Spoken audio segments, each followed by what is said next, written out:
Do you have tension in your throat when you're singing? Perhaps you're like trying to sing a high note and you just feel a lot of tension up in your throat. That's probably because you're using the TA muscles, the ones that close the vocal folds. You're probably trying to rely on those too much as you go up into your higher range. So what we're going to do is we're going to do a little exercise here, because what's happening then if you're doing that and you're just continuing that, it's kind of a bad habit that you need to really try and get rid of. If you find you're having tension when you're singing a lot, then it's down to that coordination, that imbalance in the coordination. And really, when it comes down to it, singing is just like muscle memory. Everything is muscle memory. It's like going to the gym. Okay. So if you were to just go to the gym and not know what you're doing and you just started throwing weights around the place, how do you think that that would work out? Right? It's the same thing with your voice. If you are exercising incorrect muscles with your voice, you're just strengthening incorrect muscles. And if you don't have all the coordinations right, this is why it's important to work with a vocal instructor, someone that's trained, someone that has a lot of experience. They can listen to you and see what you're doing and, kind of try to get rid of those bad habits. But we're going to get rid of one of them today, because we don't want you going to the gym and just throwing weights around, right? It's the coordination of all the muscles that are probably, you wouldn't just walk into a gym and expect to become a gymnast in, a day or two, right? So it's the same thing with your voice. You have to train the muscles, but you have to train the right muscles in the right way. And that's why I'm like encouraging you, if you're watching a ton of videos and you're trying to figure out how to sing, a lot of times the videos are not really telling you the whole story behind the exercise. And that's why I always try to do that on this channel here. I tell you, like, for example, I've done videos on why, the mum exercise and the gug exercise, the importance of those and the muscles that those are working, because I really like to try to help you have an understanding of, when you're doing an exercise, what is it for?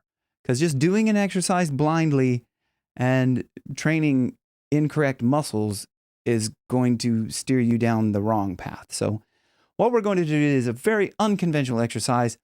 Nobody's ever heard of this before because I made it up. At least I think I did. I don't think I've ever seen anybody do this before. And I watch every single vocal tutorial, I swear. Like I watch every single, like you name it, I've seen it. I know what they're talking about or what they've done, blah, blah, blah. So anyway, that's just one of the things I do. I spend all my time on YouTube because I had to do this when I was trying to recover my voice from COVID. And then later on, after I was recovered my voice to a certain point, I was like, yeah, everything's great. And then I got Hashimoto's from the COVID and it just kind of declined. So like, look, I've been through it all. I got the t-shirts. I have every single t-shirt for every single vocal problem you've ever heard of. That's why I'm saying to you, singing is not difficult. It's just a matter of coordinating the correct muscles. So what we're going to do today is this really unconventional exercise. It's going to be pretty silly. You do have to stand up when you're doing this. So if you're sitting down, if you're in a car or whatever, you can't stand up, save this for later, bookmark it, blah, blah, blah, whatever. So, and this is one of the most important things about singing. And if you want to know the 6 most important things about singing, I have a free course down below. Learn all the 6 most important things. Everything that I cover in there are the things that you really need to focus on to become a better singer overall. So check that course out. It's brand new. It's down there in the comments or in the description. And if I can remember, I'll put it in the pinned comments. So sometimes I'm like, oh, I just got to get this video up. Anyway, this is the story of a creator's life, right? We have to create. And we don't have time to do the admin. Anyway, let's get into this exercise. So stand up. Posture is important. So you're going to see, okay, this is live picture. This is my belly. Okay. So what we're going to have our hands on our belly. Posture is important when you're singing. I don't talk about that much because, if usually I work with people who are farther advanced in singing and, they have a good enough coordination that the posture, like the standing up and shoulders back and all this, that's good if you really are sort of inexperienced.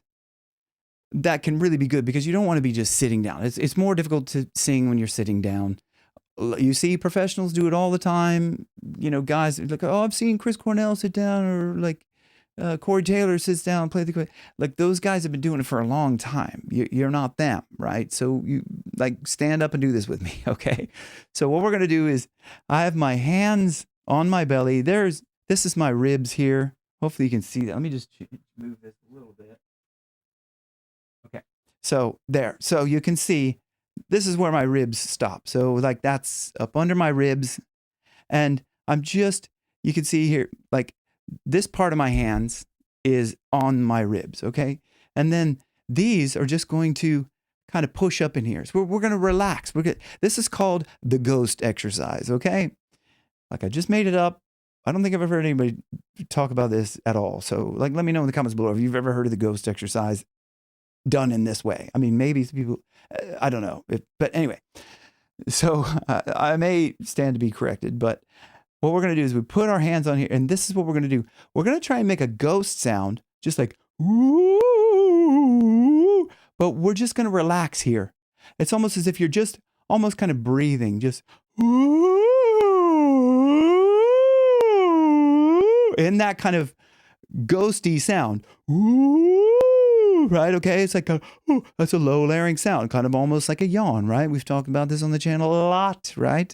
The yawn is very significant. A lot of people talk about it. Most people don't do it right. When they're telling you how to yawn, do this, yawn, there's something else involved in it. And I've gone into this on the channel here before. You have to yawn correctly. But anyway, this is not about the yawn. This is about the ghost. We're just going to, and the motion of the breath is going to come from here. So I'm just going to go,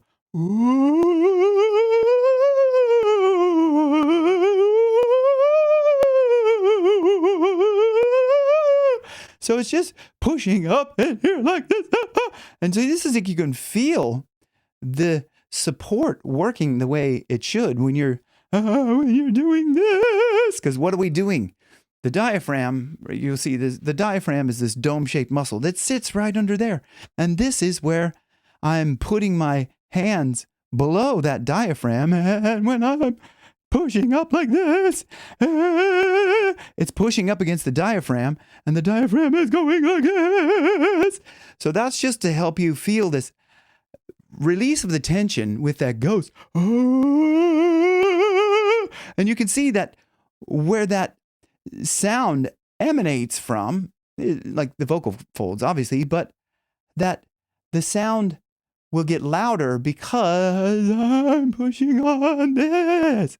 You know, if I was just talking and it's going like this, I know it's really silly, but if you keep this tension out,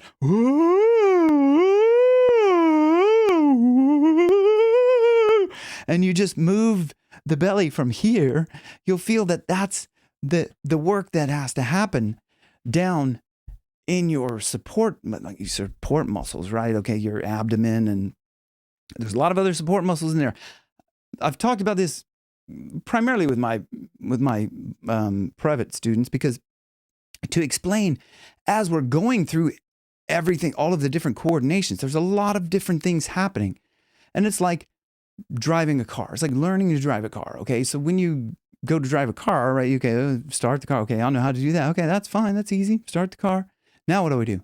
Okay, you have to put the clutch in. Okay, putting the clutch in might be, getting this open space right in your throat. That's putting the clutch in. Maybe then you have to put it in gear. Okay, what's putting in the gear is, making sure you have your support connected, support ready. And I've talked about this before, and Luciano Pavarotti, when he started to learn support, he learned that you have to prepare to sing before you sing. And that's a lot to do with your support. So put the clutch in. Okay, put it in gear. You have to check your mirrors. Okay, then what do? Okay, you look both ways before you start. Now you have to put the gas in. You have to push on the gas as you're letting the clutch off. Okay, and make sure, okay, that you're steering in the right direction and you don't pull it off too. So this is like the way the body works. It's all muscle memory. But as I said, you have to know which muscles to train in which order and coordinate them all together, because otherwise, you're getting in the car head first, your head, imagine you're trying to push the gas pedals with your hand and shift with your knee and steer with your feet, that ain't the way, right? So like, obviously, that, like if you're sitting in the car properly and you're going to, shift with your hand and all this sort of stuff. Like I'm shifting over here because we drive on the right side over here, the correct side. But anyway, that's what I'm getting at is if you just kind of go at it and you try to figure out how to drive the car on your own, it can be very difficult. It can take a long time. So people often say, how long will it take to learn to sing? And that's a great question because it's how dedicated are you? Because if you're really dedicated, you can learn to sing. You can go from nothing to great in about a year.